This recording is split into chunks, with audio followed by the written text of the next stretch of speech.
Renungan Pagi menjadi Putra dan Putri Allah oleh Ellen G. White, 12 September 2021. Mari kita berdoa.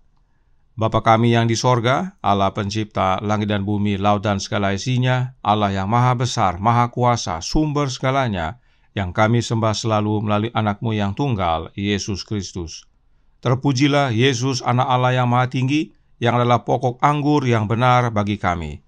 Pada pagi hari ini kami bersyukur boleh bangun dan berbakti, dan sebagaimana membaca dan mendengarkan nasihat firman-Mu, kiranya ini menjadi pembaharuan bagi masing-masing kami, agar kami semua menjadi saksi-Mu. Beserta kami sepanjang perbaktian ini kehendak-Mu yang jadi, karena kami berdoa hanya dalam nama anak-Mu yang tunggal, Yesus Kristus, yang adalah Tuhan dan Juru Selamat kami. Amin. Renungan hari ini, tanggal 12 September 2021, berjudul Anggota-anggota Jemaat yang Benar. Ayat inti terdapat dalam Yesaya 32 ayat 17. Di mana ada kebenaran, di situ akan tumbuh damai sejahtera, dan akibat kebenaran ialah ketenangan dan ketentraman untuk selama-lamanya. Dari buahnya lah kamu akan mengenal mereka. Perhiasan batin, yaitu roh lemah lembut dan tentram, tak ternilai harganya. Dalam kehidupan orang Kristen yang benar, hiasan luar selalu selaras dengan kedamaian dan kekudusan batinia. Demikianlah dalam kebenaran para anggota, jemaat akan didirikan. Umat Allah harus menunjukkan iman yang teguh dan tak tergoyahkan. Alkitab adalah standar mereka. Arus kasih karunia yang kaya dari sorga akan menghasilkan terang di dalamnya yang harus mereka bagikan kepada orang lain. Dengan segenap kekuatannya, kebenaran harus diproklamasikan. Mereka yang dengan setia melakukan pekerjaan ini mematuhi perintah-perintah Allah dalam perbuatan dan kebenaran, akan diakui sebagai pekerja bersama dengan Allah. Di mana ada kebenaran, di situ akan tumbuh damai sejahtera, dan akibat kebenaran ialah ketenangan dan ketentraman untuk selama-lamanya. Dari awal hingga akhir sejarah gereja, Kristus akan menjadi milik umatnya. Semua yang diungkapkan oleh kata-kata ini, jika mereka mengindahkan undangan, marilah kepadaku semua yang letih lesu dan berbeban berat, aku akan memberikan kelegaan kepadamu. Kristus adalah kehidupan dan kekuatan, efisiensi dan kuasa, kebijaksanaan dan kekudusan bagi umatnya. Jika engkau menyerah pada tuntutan-tuntutan Allah dan meresapi kasih-Nya, serta dipenuhi dengan kepenuhannya, maka anak-anak, remaja, dan murid-murid yang muda akan memandang kepadamu untuk impresi mereka tentang apa yang merupakan kesalehan praktis, dan dengan demikian engkau dapat menjadi sarana untuk memimpin mereka di jalan penurutan kepada Allah. Kemudian engkau akan mengerahkan pengaruh yang akan menanggung ujian Allah, dan pekerjaanmu akan dibandingkan dengan emas, perak, dan batu permata, karena itu akan memiliki sifat yang tidak dapat binasa. Ada banyak yang memandang kepadamu untuk melihat apa yang bisa dilakukan agama untukmu. Jika engkau setia dalam pekerjaan yang diberikan Tuhan, engkau akan berhasil membuat kesan yang benar dan akan memimpin jiwa-jiwa di jalan kebenaran. Selamat pagi, saudaraku dalam Tuhan. Renungan hari ini menyatakan bahwa anggota jemaat yang benar adalah anggota jemaat yang tampilan kehidupannya selaras dengan apa yang di dalam hatinya. Intinya, kehidupan umat yang benar adalah kehidupan yang selaras dengan kebenaran yang diyakininya dan membagikannya kepada orang lain. Renungan hari ini berkata dalam Menjadi Putra dan Putri Allah halaman 271 paragraf pertama yang berbunyi, arus kasih karunia yang kaya dari sorga akan menghasilkan terang di dalamnya yang harus mereka bagikan kepada orang lain. Inilah kehidupan anggota jemaat yang benar. Mereka menerima terang, menghidupkannya, dan membagikannya. Ini semua karena arus kasih karunia yang kaya dari sorga. Nah, apakah arus kasih karunia tersebut?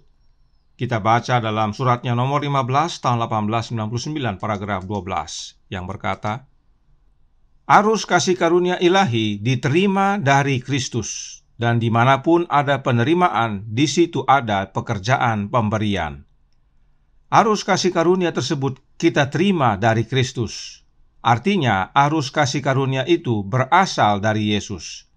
Dalam penjelasan lainnya, Nyonya White menuliskan, The Youth Instructor, Mei 3 tahun 1900, paragraf 2, berbunyi, Anda dapat berada dalam hubungan yang hidup dengan Yesus. Anda dapat menjadi saluran terang. Bukankah luar biasa bahwa kita dapat menerima arus kasih karunia yang melimpah dari yang ilahi dan bekerja selaras dengannya? Melalui penjelasan ini, saat kita berada dalam hubungan yang hidup dengan Yesus, kita menjadi saluran terang. Kita menerima arus kasih karunia yang melimpah dari Yesus. Karenanya, kita perlu cari tahu makna dari hubungan yang hidup dengan Yesus. Roh Nubuat menjelaskan dalam manuskrip 77 tahun 1910 paragraf 3 yang menjelaskan, Setiap ranting padaku yang tidak berbuah dipotongnya. Ayat 2. Apakah ada di antara kamu yang mau dipotong? Apakah Anda menginginkannya agar Anda tidak memiliki hubungan yang hidup dengan Yesus Kristus? Tak satu pun dari Anda yang sanggup. Apa yang kita inginkan adalah hubungan yang hidup dengan Yesus Kristus dan setiap hari untuk belajar dari Dia. Dalam hal ini, Nyonya White sedang menjelaskan perumpamaan Tuhan Yesus tentang pokok anggur yang benar. Yesus adalah pokok anggur yang benar dan kita adalah ranting-rantingnya. Jika kita yang adalah ranting-ranting mau hidup dan berbuah, maka kita harus memiliki hubungan yang hidup dengan Yesus, Sang pokok anggur yang benar. Nah, apakah yang kita terima dari Yesus jika kita yang adalah ranting-rantingnya memiliki hubungan yang hidup dengan Yesus yang adalah Sang pokok anggur? Kita baca The Southern Work halaman 52 paragraf 2 yang berkata, Sebagaimana ranting diberi makan oleh getah yang mengalir dari batang pohon, demikian pula orang yang percaya di dalam Kristus ditopang oleh kehidupan Kristus. Getah yang mengalir dari batang pohon adalah gambaran dari hidup Yesus yang diterima oleh mereka yang tinggal di dalam Yesus atau yang memiliki hubungan yang hidup dengan Yesus. Jadi, bila mana kita memiliki hubungan yang hidup dengan Yesus, maka kita akan menerima hidup Yesus.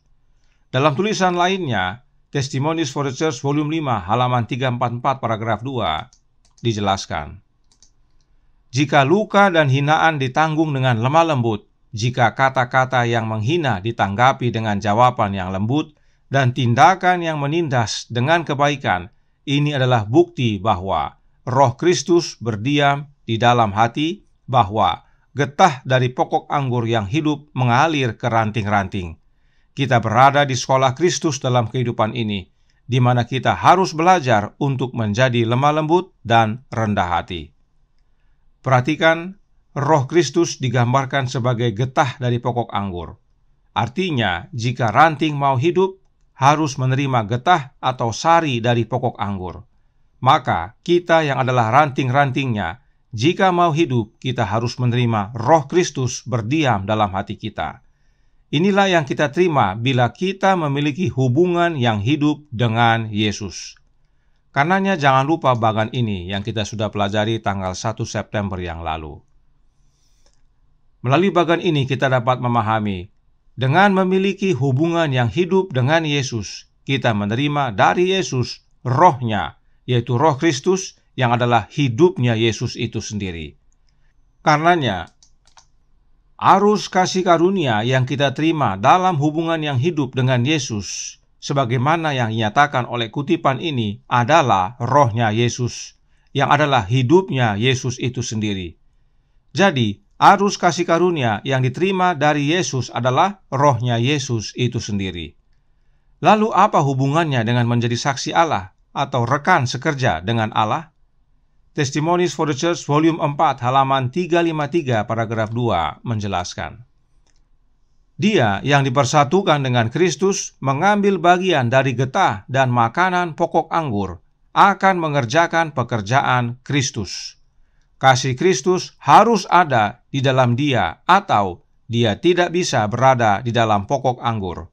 kasih tertinggi kepada Allah dan kasih kepada sesamamu, setara dengan kasih yang kamu berikan kepada dirimu sendiri, adalah dasar dari agama yang benar.